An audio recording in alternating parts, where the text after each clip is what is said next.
তো এই যে আপনাদের ব্যস্ত মুখর মূল্যবান সময়গুলো থেকে যোগ বিয়োগ দিয়ে আপনারা টাইম বের করে এখানে আসছেন, এই টাইমের অনেক দাম। আমাদের জীবনের সবচাইতে দামি জিনিস হচ্ছে সময়। স্রষ্টার দেয়া সবচাইতে বড় নেয়ামত হচ্ছে সময়। এজন্য সময় যেন আমরা কোনো খারাপ কাজে, অকল্যাণের কাজে ব্যয় না করি, ভালো কাজে যেন ব্যয় করি। তাই যে কয়েক মিনিট কথা বলবো, লম্বা চূড়া কথা বলবো না, কান দুটো খরগোশের কানের মতো খাড়া করে শুনবার, বুঝবার, উপলব্ধি করার চেষ্টা করতে হবে। আমি প্রায়ই বলি, আমাদের একটা শক্ত সিদ্ধান্তই পারে আমাদেরকে জান্নাতি বানাতে। শক্ত সিদ্ধান্ত। আর আমাদের একটা দুর্বল সিদ্ধান্তই পারে আমাদেরকে হাতাবু জাহান্নাম, জাহান্নামের লাকড়ি বানাতে। So the decision is years. সিদ্ধান্ত আপনাদের। আপনি কোন পথে যাবেন, ডানে না বায়ে? ডানে গেলে জান্নাত, বায়ে গেলে জাহান্নাম। তো কোন দিকে যাবেন? কোন দিকে? ডানে যাব, কারণ আমরা ডানপন্থী, ডান ব্লকের লোক। সব নবীরা ডানপন্থী ছিল। সব নবীরা কি পন্থী ছিলেন? আমরাও ডানপন্থী। ডানপন্থী থেকেই যেন আমরা আমাদের শেষ নিঃশ্বাস ত্যাগ করতে পারি। আল্লাহ তুমি তৌফিক দাও। আজকের আলোচনার বিষয় হালাল এবং হারাম। আলোচনার বিষয় হালাল এবং হারাম। দুই রাস্তা, হালাল চলে গেছে এইদিকে, হারাম গেছে এইদিকে। সো আমরা যাব কোন দিকে? ডান দিকে। হালাল খুব বরকতময়, হালালে বরকত বেশি, হারামে বরকত নাই। বিশ্বাস করেন? 1 কোটি টাকা ইনকাম মাসে। কয় কোটি? এরকম লোক আছে না কসবায়? বাংলাদেশে আছে না? 1 কোটি টাকা ইনকাম, কোটি টাকা ইনকাম তার। কিন্তু বছরে কোটি কোটি টাকা তার ইনকাম, 1 মাসে ইনকাম 1 কোটি টাকা। কিন্তু দেখা যায় মাসে একটা হসপিটাল বিল পরিশোধ করতে তার চলে যায় 50 লাখ টাকা। আছে না নাই? ওয়াইফের ক্যান্সার, যার নেই কোনো অ্যান্সার। ছেলে ইয়াবা খায়, ওরে দেয়া লাগে 20 লাখ। বাড়ি ভাড়া, খাওয়া দাওয়া ইত্যাদি খরচ শেষে দেখা যায় মাস শেষে আরো 20 লাখ ঋণের মধ্যে পড়ে আছে। আছে না নাই? কিন্তু মাসে ইনকাম ছিল কত? 1 কোটি। কিন্তু মাস শেষে দেখা যায় 20 লক্ষ টাকা ঋণের বোঝায় চাপা পড়ে আছে। আর রিকশাওয়ালা, ওর বেতন নাই, যা পারে ইনকাম করে প্রতিদিন। মাসে অন এন অ্যাভারেজ তার ইনকাম 5,000। কয় হাজার? 1,000 চলে যায় ওর যে ছুপড়ির বেড়া, ওই বাড়ির ভাড়া দিতে। 1,000 চলে যায় ওর খাওয়া, 1,000 চলে যায় চিকিৎসা, 1,000 চলে যায় ছেলেমেয়েদের পড়াশোনা, আনুষঙ্গিক আরো 500, মাস শেষে আরো থেকে যায় 500। সুবহানাল্লাহ কইতে পারলেন না? 1 কোটি টাকা ইনকাম করেও 20 লক্ষ টাকা ঋণের বোঝায় চাপা পড়ে আছে। আর 5,000 টাকা ইনকাম, মাস শেষে কত থাকে? 500। কারণ ওর পুরো ইনকামটাই হালাল। ওর পুরো ইনকামটা কি? আর হালালে বরকত ঢুকায় দিছে কে? হারামে কোনো বরকত আছে? আওয়াজ করে বলেন তো, গরু খাওয়া হালাল না হারাম? কুকুর খাওয়া? কুরবানিতে কি জবাই হয়? সুন্নতে খাতনার অনুষ্ঠানে, বিয়ের অনুষ্ঠানে, প্রতিদিন কসাইয়ের দোকানে, কোথাও কুকুর জবাই হয়? আচ্ছা, গরু বা গাভী বছরে বাচ্চা দেয় কয়টা? একটা। আর কুকুর দেয় কয়টা? 7টা, 10টা, 11টা। জন্ম নিয়ন্ত্রণ নাই তো, দেদারসে দিচ্ছে, ফ্যামিলি প্ল্যানিং নাই, তাই না? আচ্ছা, তো দেখেন, গরু বাচ্চা দিল কম, কুকুর বাচ্চা দিল বেশি। গরু জবাই হয় বেশি, কুকুর জবাই হয় না। গরু আমরা খাই বেশি, কুকুর খাই না। তারপরেও কসবায় গরু বেশি না কুকুর বেশি? আওয়াজ করে বলতে হবে, গরু না কুকুর? কারণ গরু খাওয়া হালাল, আর হালালে বরকত ঢুকায় দিছে কে? এজন্য দ্য ডিসিশন ইজ ইয়ার্স। সিদ্ধান্ত আপনার। কই যাবেন, ডানে না বায়ে? হালালের সাথে না হারামের সাথে? হালালটা হচ্ছে পরিবেশ বান্ধব। হালালটা কি? Eco friendly. এটা পরিবেশ বান্ধব, এটা স্বাস্থ্যকর, এটা রুচিসম্মত, এটার মধ্যে কোনো ঝামেলা নাই, এটাতে কোনো ভেজাল নাই। হালালে থাকলেই লাভ, যদিও অল্প। সুবহানাল্লাহ পড়েন। এজন্য রাব্বুল আলামিন বলেন, ইয়া আইয়ুহান নাসু কুলু মিম্মা ফিল আরদি হালালান তাইয়্যিবা ওয়া লা তাত্তাবিউ খুতুওয়াতিশ শাইতান ইন্নাহু লাকুম আদুউম মুবিন। ওহে মানুষেরা, শোনো শোনো, এই জমিনের ভেতরে যেটাকে আমি হালাল করেছি, যেটাকে আমি পবিত্র করেছি, ওইটা খাও, ওইটা গ্রহণ করো। হারাম খেও না, হারাম অর্জন করো না, হারামের কাছেও যেও না। শয়তানের পদাঙ্ক অনুসরণ করো না। জেনে রেখো, শয়তান হলো তোমাদের প্রকাশ্য দুশমন। ঠিক কি না? আদুউম মুবিন। শয়তান আমাদের প্রকাশ্য দুশমন। সে হারামকে আমাদের কাছে চাকচিক্যময় করে তুলে। সে বুঝাতে চায় হারামের মধ্যে আরাম। আসলে হারামে আরাম আছে, হালালের মধ্যে বরকত। এজন্য আমরা সবসময় হালাল অবলম্বন করব। রাজি আছেন তো? কিন্তু আমরা যদি আমাদেরকে প্রশ্ন করি, আমাদের ব্যবসায়, আমাদের চাকরিতে, আমাদের লাইফ লিডিং সিস্টেমে আমরা কি শুধু হালাল খাই? কি খাই? হালালও খাই, সুযোগ পাইলে একটু যদি পাই অমনি ধরে ঘাপুস ঘুপুস। সুযোগ পাইলেই কি ঘাপুস ঘুপুস। ঘাপুস ঘুপুস করা যাবে না। অনেকে আবার আছে দেখবেন খাওয়ার ক্ষেত্রে হালাল খোঁজে। খাওয়ার ক্ষেত্রে আমি অনেক লোক দেখেছি। থাইল্যান্ডে আমি গেলাম, দেখি যে তার ব্যাপারে জানি যে সরকারি চাকরি করে, লক্ষ লক্ষ টাকা দুই হাতে কামায়, এমনি গাছেরটাও খায় তলারটাও কুড়ায়। আছে না নাই? তো ইচ্ছে মতো ডানে বাই ইনকাম করে, হালাল হারাম দুইটাই খায়। কিন্তু থাইল্যান্ডে যে হালাল খাবার খুঁজতেছে, কি খুঁজতেছে? ওখানে যে জিজ্ঞেস করে যে এই দোকানে কি পর্ক আছে? পর্ক থাকলে খাবো না। পর্ক মানে হচ্ছে শুকরের চর্বি। শুকরের গোশত বা চর্বি মেশানো কোনো খাবার উনি খাবে না, কারণ এটা হারাম। আর ঘুষ যে খায় এটা খুব হালাল। এরকম ডাকাইত আছে না নাই? তাহলে আমাদের মুসলমানদের সবচেয়ে বড় সমস্যা হচ্ছে আমরা খাওয়ার ক্ষেত্রে হালাল খুঁজি, কিন্তু ইনকামের ক্ষেত্রে ওই জিনিসটা খুঁজি না। এরকম আছে না নাই? না। Your food should be halal, your drinks should be halal, your income should be halal, your dress up, your fashion should be halal, and your entertainment should be halal. আপনার পোশাক হতে হবে হালাল, আপনার খাদ্য হতে হবে হালাল, আপনার উপার্জন হতে হবে হালাল, আপনি যে বিনোদন করছেন এই বিনোদনটাও হতে হবে হালাল। চিল্লায় বলেন ঠিক কিনা? হালাল বিনোদন লাগবে, হালাল ড্রেস আপ লাগবে। ছেলেরা কি স্বর্ণ পড়তে পারবে? ছেলেরা কি সিল্কের জামা পড়তে পারবে? আমরা সিল্কের জামা পরি না, এটা আমাদের জন্য হারাম করেছে কে? ছেলেরা জুয়েলারি পড়তে পারবে? গলায় চেন পড়তে পারবে? হাতে ব্রেসলেট দিতে পারবে? আছে না নাই? এখানেও অনেকের আছে না নাই? দেয়া যাবে? অনেক ছেলে দেখবেন আবার কানের মধ্যে ছিদ্র করে, কসবায়, মাশাআল্লাহ এগুলা নাই। আমি বাঁচায় দেওয়ার জন্য কইলাম নাই, আবার ওরা কয় আছে। আছে আছে না, এগুলো করা যাবে? দাড়িতে চুলে কালো রং দেয়া যাবে? এটা ধোঁকাবাজি। এটা কি? মান গাশশানা ফালাইসা মিন্না। আল্লাহর হাবিব সাল্লাল্লাহু আলাইহি ওয়াসাল্লাম বললেন, the person who deceives us he is not among আস।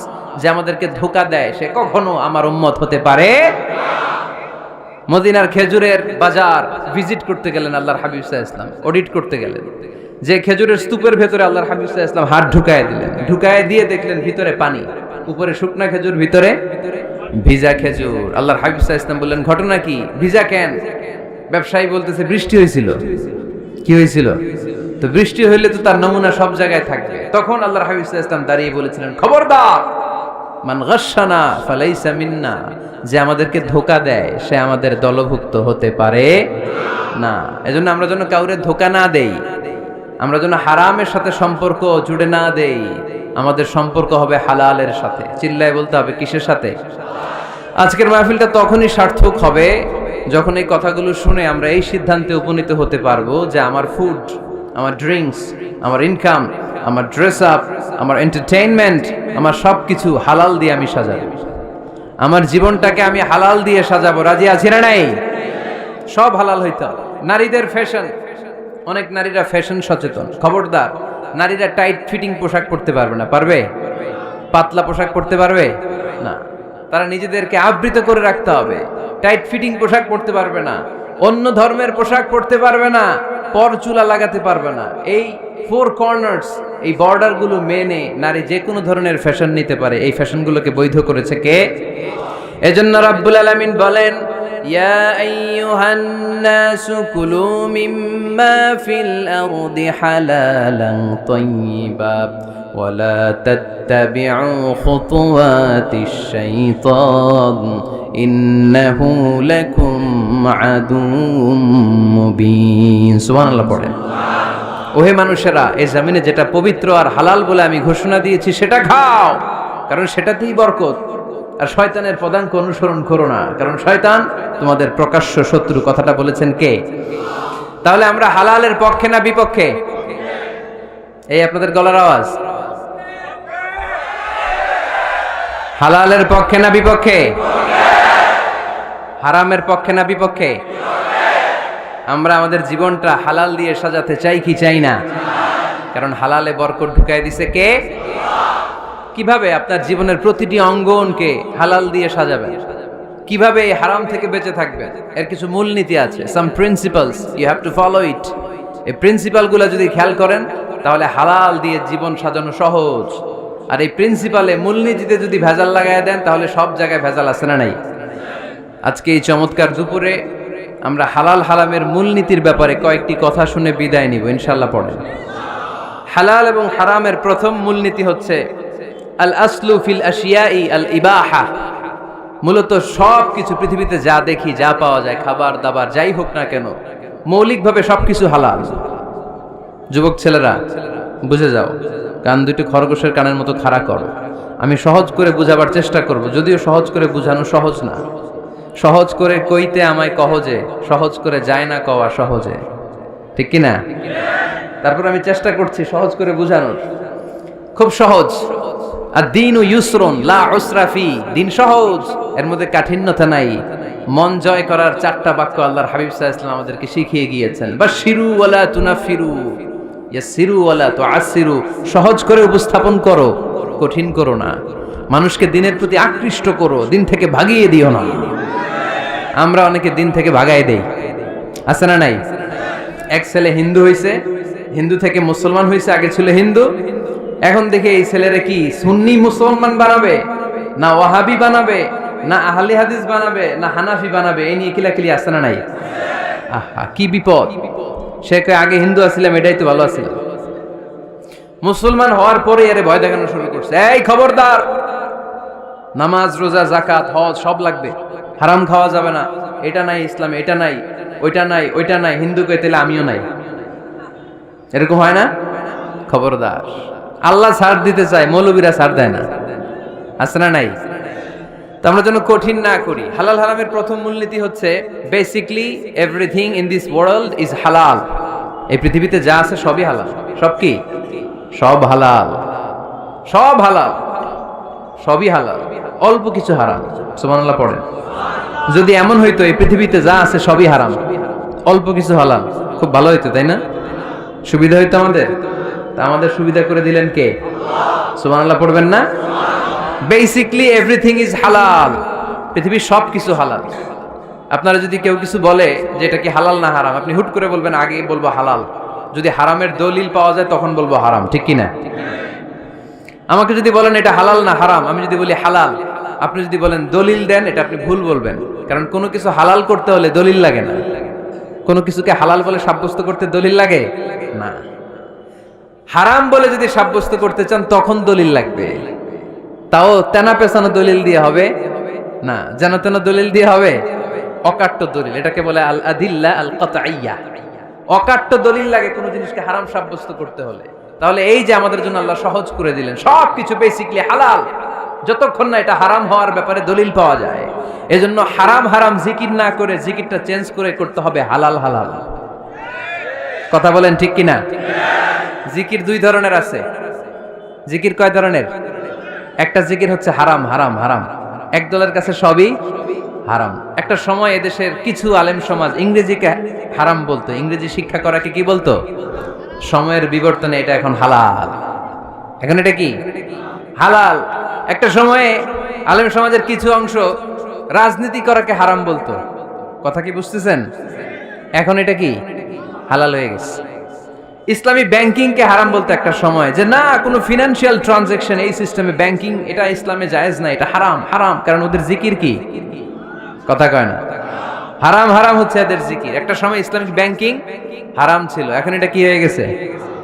তার মানে এখনো অনেক কিছু এদের কাছে হারাম। সময়ের বিবর্তনে, কালের আবর্তনে এদের মুখ দিয়ে এগুলো একদিন হালাল হয়ে বের হবে। চিল্লায় বলেন ঠিক কি না? এজন্য এই পৃথিবীর সবকিছু মূলত হালাল, যতক্ষণ না হারাম হওয়ার ব্যাপারে দলিল না পাওয়া যায়। হারাম করতে হলে দলিল লাগে, হালাল বানানোর জন্য দলিল লাগে না। আবার যেন তেন কোনো দলিল দিয়ে, ঠুনকো কোনো দলিল দিয়ে কোনো জিনিসকে হারাম করা যায় না। হারাম করতে হলে অকাট্য দলিলের প্রয়োজন হয়। কথা বুঝতে পেরেছেন? প্রথম মূলনীতি ক্লিয়ার সবার কাছে? আল্লাহর হাবিব সাল্লাল্লাহু আলাইহি ওয়াসাল্লাম বলতেন হালাকাল মুতানাত্তিউন, যারা মুতানাত্তিউন তাদের ধ্বংস, তাদের উপর আল্লাহ লানাত। সাহাবারা বললেন, ইয়া রাসূলুল্লাহ, ইয়া হাবিবাল্লাহ, মান হুমুল মুতানাত্তিউন? মুতানাত্তিউন কারা? যাদের উপর আপনি লানত দিলেন, যাদের ধ্বংসের কথা বললেন। বিশ্বনবী বললেন, আল্লাহর দেয়া হালাল বিষয়কে যারা সমাজের মধ্যে হারাম বলে প্রচার করে তারাই হলো সমাজের মুতানাত্তিউন। নাউজুবিল্লাহ পড়েন। قل من حرم زينة الله التي أخرج لعباده والطيبات من الرزق।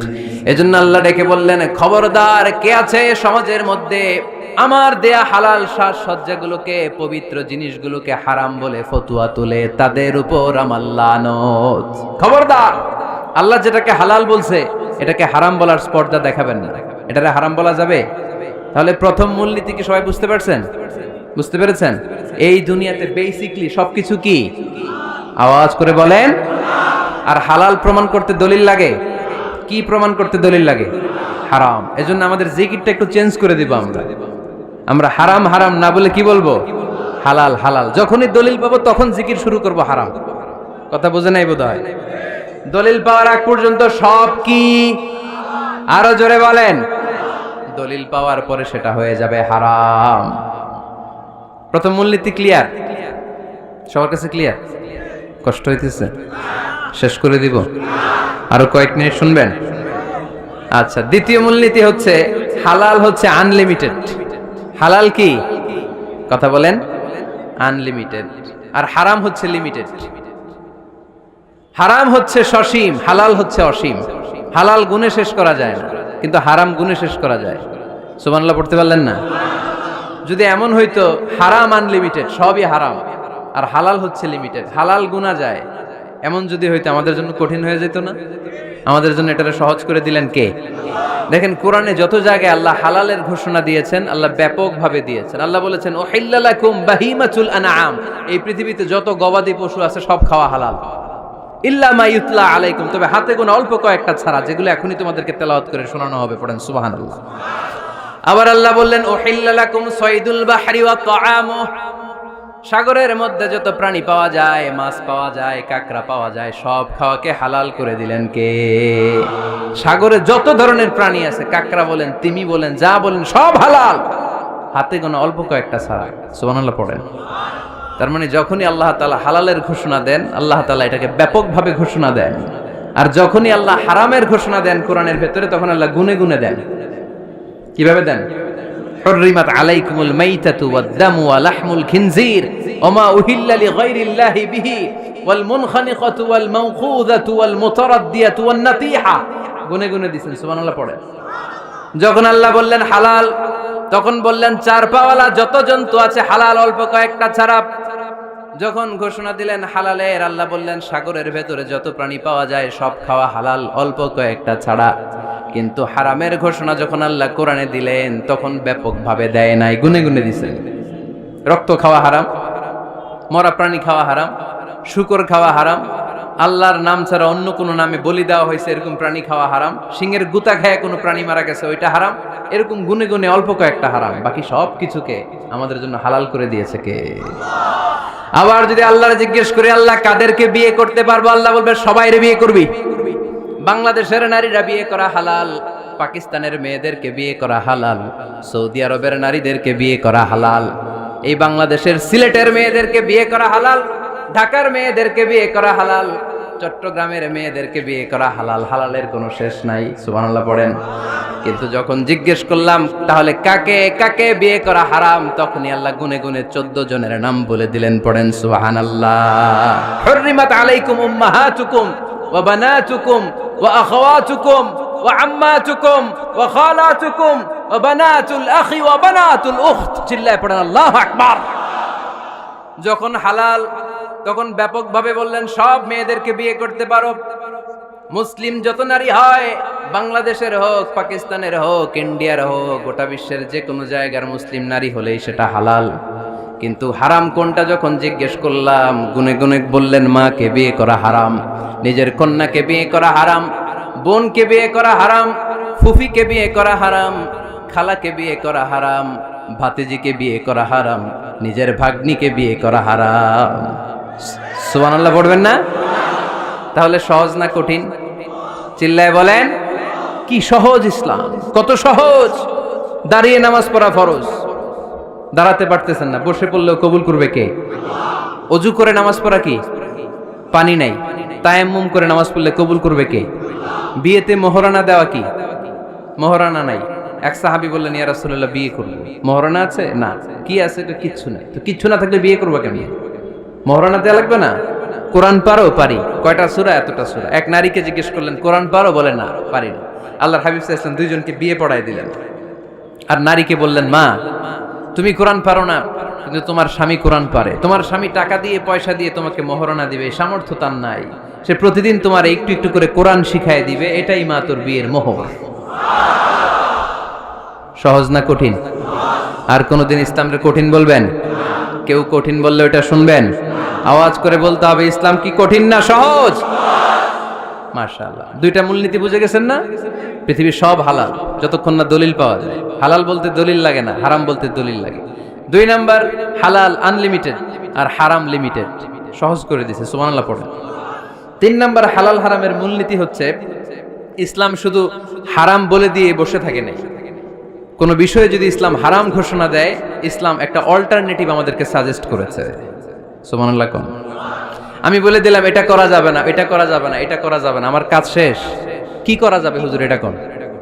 এরকম প্রশ্ন আছে না নাই? হারাম হারাম এই জিকির করে যে আপনি বসে রইলেন, হালাল কোনটা এটা বলে দিয়ে যান, চিল্লায় বলেন ঠিক কি না?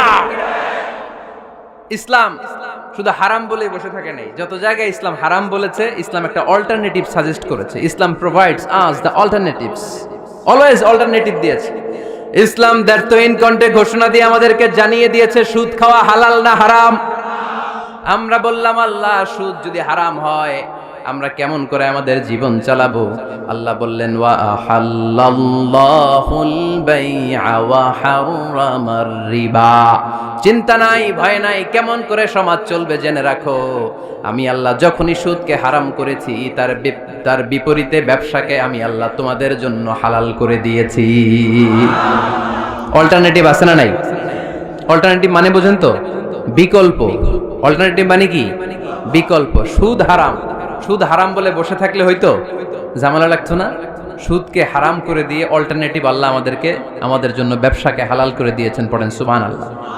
ইসলাম বলেছে, ওয়ালা তাকরাবুজ জিনা, খবরদার বিবাহ বহির্ভূত, গার্লফ্রেন্ড বয়ফ্রেন্ড বলেন, পরকীয়া বলেন, কোন ধরনের শারীরিক সম্পর্ক জায়েজ নাই, এটা হারাম। জিনার কাছেও যেও না। এখন আমরা বললাম, আল্লাহ জিনার কাছেও যদি না যায় তাহলে যৌন চাহিদা মিটাবো কি করে? আল্লাহ বললেন, জিনাকে হারাম করেছি, অল্টারনেটিভ বিয়ের জায়েজ করে দিয়েছি। আন-নিকাহ মিন সুন্নতি ফামান রাগিবা আন সুন্নতি ফালাইসা মিন্নি। বিয়ে আমার সুন্নাহ, যে আমার সুন্নাতরে ভালোবাসে না সে আমার উম্মত হতে পারে না। এজন্য যুবক ভাইরা বিয়ে করবা। কি করবা? বিয়ের চেয়ে কোনো ভালো কাজ পৃথিবীতে হতে পারে? আমরা গার্লফ্রেন্ড বয়ফ্রেন্ড মানি না। আছে নাকি এদিকে কারো? আছে? আছে না? না, এই যে কত বড় সাহস, হাত তোলা আবার দুই একটা।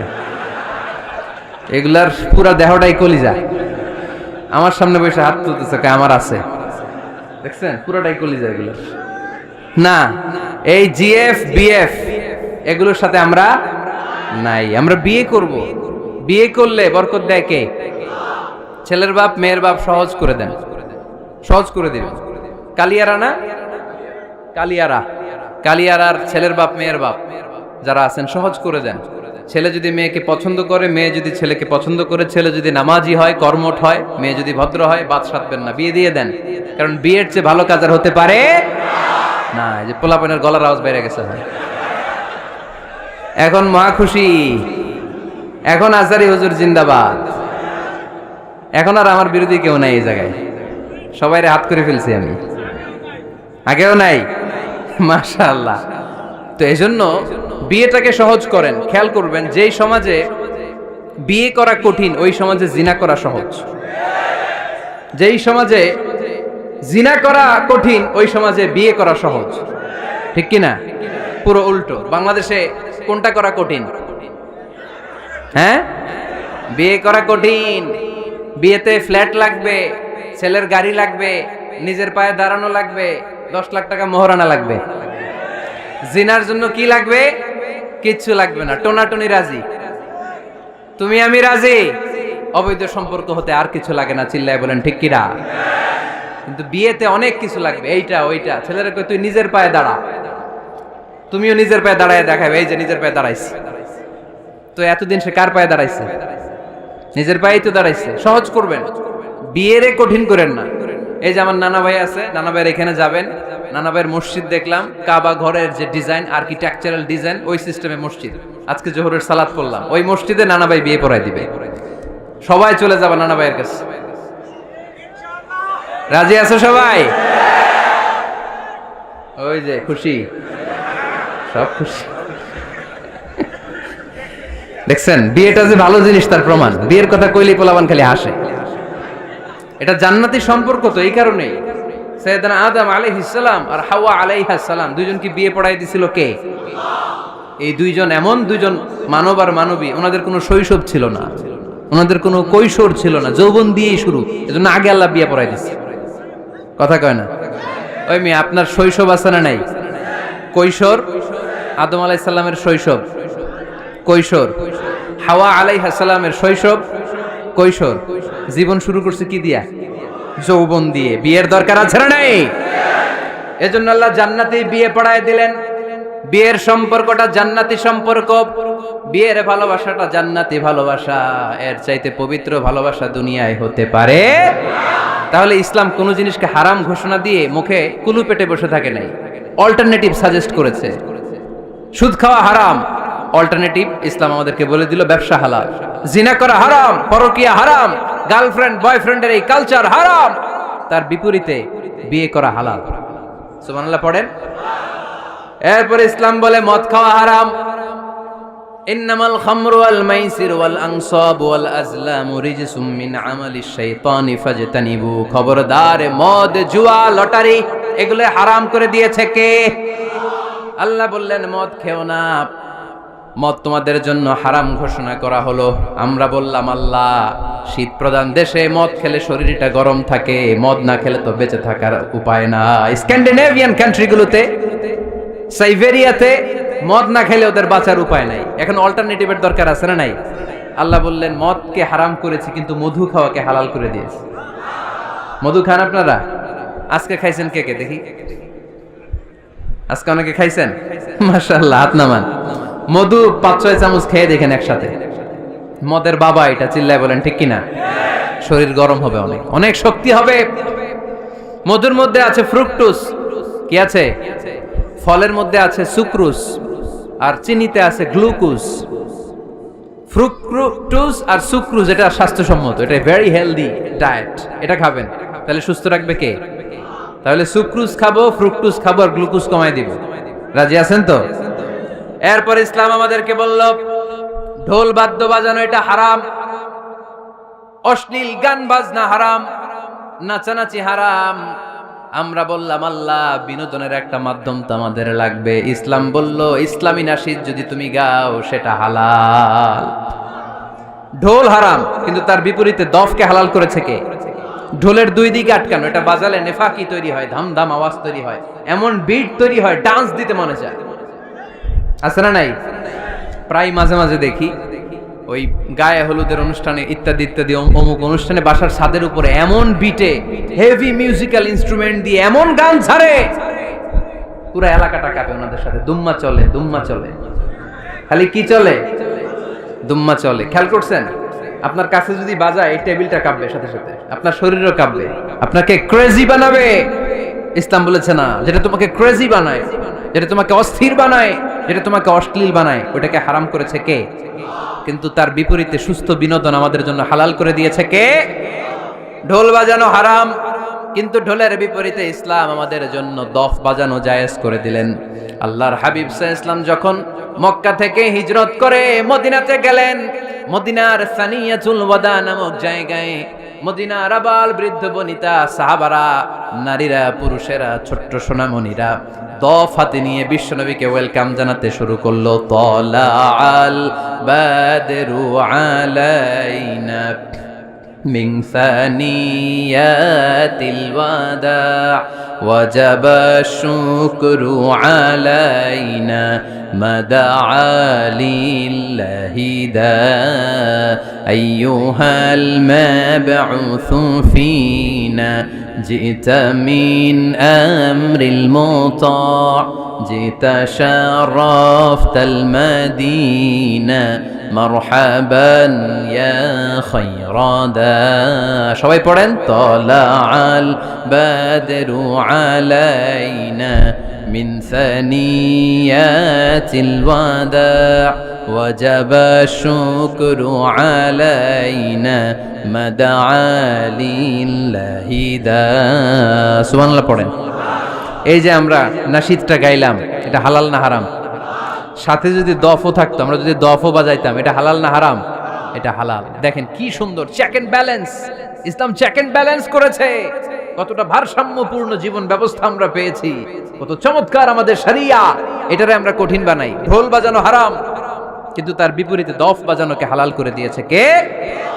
আবার আল্লাহর হাবিব সাল্লাল্লাহু আলাইহি ওয়াসাল্লাম বলতেন আ'লিনু আন নিকাহ বিদ-দুফুফ, এলাকায় যখন তোমাদের কারো বিয়ে হয় দফ দিয়ে ব্যান্ড পার্টি করে জানিয়ে দাও। ঢোলের ব্যান্ড পার্টি না, গিটারের না, হারমোনিয়ামের না, বংশী বাজায় কে রে সখী, বংশী বাজায় কে? ওই বংশী দিয়া না, ওই বংশী হারাম, বাঁশি বাজানো হারাম, কিন্তু দফ বাজানোকে হালাল করে দিয়েছে কে? বিয়ের ঘোষণায় দফ বাজিয়ে ব্যান্ড পার্টি করতে বলেছে বিষ্ণু ঈসা ইসলাম। কারণ বিয়েতে একজন নারী পুরুষের যেই সম্পর্ক হয়, জিনা বা ব্যভিচারে একই সম্পর্ক হয়। পার্থক্য হচ্ছে এটা সামাজিক স্বীকৃতি আছে, জিনার স্বীকৃতি নাই, ঠিক কিনা? এজন্য বিয়ে গোপন করে করা যায় না, এটা অ্যানাউন্স করে করতে হয়। ওমরে ফারুক রাদিয়াল্লাহু তাআলা আনহু যখন মদিনার খলিফা, উনি বলতেন লুকিয়ে লুকিয়ে যদি কেউ বিয়ে করে, সমাজের আশেপাশে তার প্রতিবেশীরা যদি তাদের দাম্পত্য জীবন সম্পর্কে না জানে, আমি তাদের দুইজনকে জিনার শাস্তি দেব। কারণ লুকিয়ে বিয়ে করা যায় না, সবাইকে জানিয়ে অ্যানাউন্স করে সবার দোয়া নিয়ে বিয়ের পিড়িতে বসতে হয়। চিল্লায় বলেন ঠিক কিনা? এজন্য ইসলাম শুধু হারাম বলে জিকির করে নাই, যেখানেই হারাম তার বিপরীতে ইসলাম হালালের বিকল্প দিয়েছে, ঠিক কিনা? এই নিয়মটা বুঝতে পারছেন? সবার কাছে ক্লিয়ার? 4 নাম্বার মূলনীতি হচ্ছে ইসলাম যেই জিনিসটাকেই হারাম বলেছে তার পেছনে লজিক আছে, যুক্তি আছে, কারণ আছে। 3টা কারণ থাকার কারণে কোনো বিষয়কে ইসলাম হারাম বলে। হয়তো সেটা খাবিথ, অপবিত্র, যেমন পেশাব পায়খানা খাওয়া যাবে, হালাল না হারাম? কারণ এটা অপবিত্র, ঠিক কিনা? 2 নাম্বার হচ্ছে মুদির, এটা ক্ষতিকর। ইয়াবা খাওয়া, এটার মধ্যে অনেক লাভ আছে না? হ্যাঁ, গাঞ্জা খাওয়া, সিগারেট খাওয়া, হ্যাঁ, স্মোকিং কজেস ক্যান্সার। ধূমপানে কি হয়? কর্কট রোগ হয়। পৃথিবীতে এই একমাত্র খাবার যেটা টয়লেটে ঢুকে খাওয়া যায়।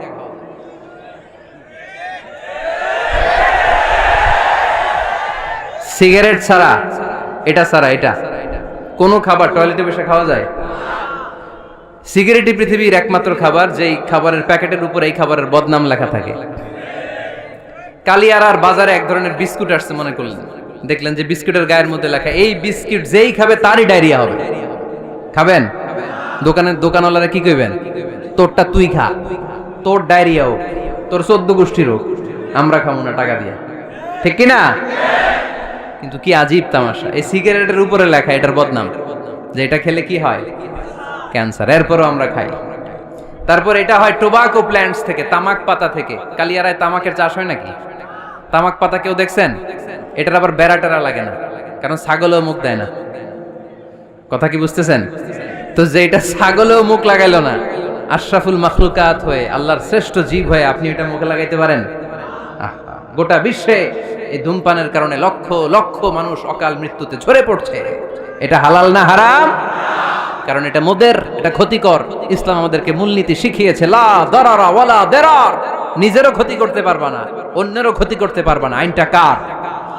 তাহলে কোন জিনিস হারাম হওয়ার পেছনে 1 নাম্বার লজিক, সেটা হয়তো অপবিত্র, কিংবা সেটা ক্ষতিকর, অথবা ওইটার মধ্যে অশ্লীলতা আছে। আওয়াজ করে যুবকরা উত্তর দাও, মোবাইলের ভেতরে পর্নোগ্রাফি দেখা হালাল না হারাম? ব্লু ফিল্ম দেখা হালাল না হারাম? নেকেড ভিডিও দেখা হালাল না হারাম? কারণ এটা অশ্লীল, ঠিক কিনা? তাহলে যেটা হারাম, 3টা কারণে কোনো জিনিসকে ইসলাম হালাল বলে, হারাম বলে অ্যানাউন্স করেছে। হয় এটা অপবিত্র, নয় এটা ক্ষতিকর, নয় এটা অশ্লীল। কয়টা? হয় অপবিত্র, অথবা ক্ষতিকর, অথবা অশ্লীল। পৃথিবীতে যত জিনিসকে ইসলাম হারাম বলে ঘোষণা করেছে তার প্রত্যেকটার মধ্যে তিনটার কোনো না কোনো একটা আছে না নাই? এই তিনটা জিনিস, তিনটার একটা না পাওয়া গেলে কোনো জিনিসকে হারাম বলে ঘোষণা দেওয়া যাবে। এরপর ইসলাম আমাদেরকে শিখিয়েছে 5 নাম্বার মূলনীতি, মুকদ্দামাতুল হারামে হারাম। হারামের সূচনাটাও হারাম। কোন বেগানা নারীর দিকে তাকিয়ে থাকা হারাম হওয়ার কথা ছিল না, কিন্তু যেহেতু এই তাকানোটা এক সময় জিনার দিকে নিতে পারে, তাই এই তাকানোটা কেউ হারাম করেছে কে? আন-নাযার, এই দৃষ্টিটা বড় ভয়ঙ্কর।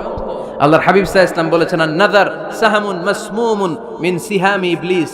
এই দৃষ্টি, লাগামহীন দৃষ্টি, শয়তানের বিষ মাখানো তীরবানের মধ্যে থেকে একটা ভয়ঙ্কর তীর। এই তীর দিয়ে শয়তান যুবকদেরকে কাবু করে ফেলে। ডাইরেক্টলি শারীরিক সম্পর্কের দিকে কেউ যায় না। প্রথমে বদনজর, প্রথমে কি কথা কয় না, গলার সাউন্ড এখন কমে আসছে, এখন বিপরীতে ঘা পড়তেছে, তো এখন আর সাউন্ড নাই। প্রথমে শুরু হয় কি দিয়ে? বদনজর, লাগামহীন নজর। তারপরে মুচকি হাসির বিতরণ, চোখে চোখে কথা হয়, আচ্ছা না নাই? হাসি বিতরণ হয়, মোবাইল নাম্বার আদান প্রদান হয়, ফেসবুকের আইডি শেয়ার হয়, তারপরে রাত জেগে কম্বলের নিচে চ্যাটিং ফ্যাটিং আছে না নাই? তারপরে চলে আসে 14ই ফেব্রুয়ারি, বিশ্ব বেহায়া দিবস, ঠিক কিনা? দেখছেন ধাপগুলো, দেখছেন স্টেপ বাই স্টেপ হারামের দিকে যায়। এরপর অবৈধ দৈহিক সম্পর্কের দিকে যায়। আল্লাহ এই গজব থেকে তুমি আমার ছেলেদেরকে বাঁচাও, আমার দেশের মেয়েদেরকে বাঁচাও, চিল্লায় পড়ে না আমিন। তাহলে শুরু হয়েছিল কি দিয়ে? কি নজর? কি নজর? বদনজর। এটা দিয়ে শুরু, জিনা দিয়ে শেষ। এজন্য ইসলাম বলে মুকদ্দামাতুল হারামে হারাম, মা ইউআদ্দি ইলাল হারাম ফাহুয়া হারাম। যেটা হারামের দিকে তোমাকে ধীরে ধীরে গ্রাজুয়ালি পৌঁছে দিবে, ওটাকেও হারাম ঘোষণা করেছে কে? এজন্য বিষ্ণু ঈসা ইসলাম ওনার মেয়ের জামাতা সাইয়েদনা আলী রাদিয়াল্লাহু তাআলা আনহুকে বলেছেন, আলী খবরদার, লা তুতবি'ন নাযরাতান নাযরা। এক নজর যদি ভুল করে কোনো নারীর চেহারার দিকে তোমার পড়ে যায়, খবরদার দ্বিতীয় নজর দিও না। ফা ইন্না লাকাল উলা ওয়া লাইসাত লাকাল আখিরা। কারণ প্রথম নজর ভুল করে পড়ে গেলে ক্ষমা করবে কে? কিন্তু তার সৌন্দর্য উপভোগের জন্য বারবার তার দেহের দিকে তাকালে, বারবার তার চেহারার দিকে তাকালে আমলনামাটা গুনাহ দিয়ে ভর্তি করে দিবে কে? আল্লাহ চেক এন্ড ব্যালেন্স করেছেন। পুরুষদেরকেও বলেছে চোখ নামাও, কুল্লিল মুমিনিনা ইয়াগুদ্দু মিন আবসারিহিম, lower your gaze, lower your eyesight. নারীকেও একই কথা বললেন, কুল্লিল মুমিনাতি ইয়াগুদ্দুনা মিন আবসারিহিন্না। ও নারীরা, তোমরাও চোখ নামাও, নজরকে ঠিক করো। এই বদনজর সব সর্বনাশের মূল। জোরে বলেন ঠিক কিনা? এখান থেকেই ধীরে ধীরে অবৈধ দৈহিক সম্পর্কের দিকে যায়। এজন্য এই বদনজরটারও হারাম ঘোষণা করেছে কে? এই মূলনীতি বুঝতে পেরেছেন? 7 নাম্বার মূলনীতি হচ্ছে আল হাইলাতু বিল হারামি হারাম। হারাম খাওয়ার জন্য কৌশল করাও হারাম। কথা বুঝেন নাই কালিয়ারার ভাইয়েরা? কথা বুঝেন নাই না? আল হাইলাতু বিল হারামি হারাম। হারাম খাওয়ার জন্য কৌশল করাটাও কি হারাম? আওয়াজ করে উত্তর দেন, ঘুষ খাওয়া কি? সবাই বলেন হারাম। এখন ঘুষরে যদি কৌশল করে খান, ওটা হালাল হয়ে যাবে না? ঘুষের নাম দিছে এখন হাদিয়া। ঘুষের নাম কি? আবার ঘুষের নাম দিছে বকশিস, ঘুষের নাম দিছে স্পিড মানি। ঘুষের নাম কি? তার নাম চেঞ্জ করলে হালাল হয়ে যাবে? আমি ফেসবুকে এক জায়গায় দেখলাম লেখা হালাল অ্যালকোহল, মানে হালাল মদ। কি লেখা? হালাল অ্যালকোহল, হালাল মদ। মদ কি হালাল হইতে পারে? লেভেল লাগালে হালাল হয়ে যাবে? সহিহ বুখারীর বর্ণনা, আল্লাহ রাসূল সাল্লাল্লাহু আলাইহি ওয়াসাল্লাম এক সাহাবীকে এক এলাকায় যাকাতের সম্পদ উত্তোলন করে নিয়ে আসার জন্য পাঠালেন। উনি গেলেন, যে যাকাতের সম্পদ নিয়ে আসলেন, এসে বললেন, হাযা লাকুম ওয়া হাযা উহদিয়া লি। সহিহ বুখারীর বর্ণনা, আল্লাহ রাসূল সাল্লাল্লাহু আলাইহি ওয়াসাল্লামের কাছে এসে বললেন, এই যে ছাগল গরু দেখতে পাচ্ছ, এগুলো আমি যাকাতের সুপারভাইজার হিসেবে ওই এলাকা থেকে উত্তোলন করে এনেছি, এগুলো বাইতুল মালের, আর এগুলো আমার। এগুলো আল্লাহ রাসূল সাল্লাল্লাহু আলাইহি ওয়াসাল্লাম রেগে গেলেন।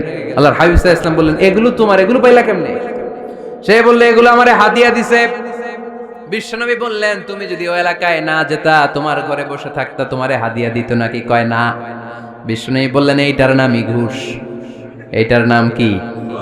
কারণ ওরা তোমাকে হাদিয়া দিছে এই কারণে, তুমি যখন যাকাতের হিসাব করবা, তুমি যেন নাদুস নুদুস ছাগলগুলো নিয়ে না আসো। তুমি যেন বড় সাইজের ওটগুলো নিয়ে না আসো, তুমি যাতে যাকাতের হিসাব করতে যে একটু ছাড় দাও, ওদেরকে একটু সুযোগ দাও, ওদেরকে আলাদা অ্যাডভান্টেজ দাও, এক্সট্রা প্রিভিলেজ দাও, এজন্য আগেই তোমারে হাদিয়ার নামে ঘুষ দিয়ে বশ করে রেখেছে। চিল্লায় বলেন ঠিক কিনা? হাদিয়ারে ঘুষকে হাদিয়ার লেভেল লাগালে, ঘুষকে বকশিসের লেভেল লাগালে এই ঘুষ কখনো জায়েজ হতে পারে না। এজন্য হারাম খাওয়ার জন্য কৌশল করাও কি হারাম।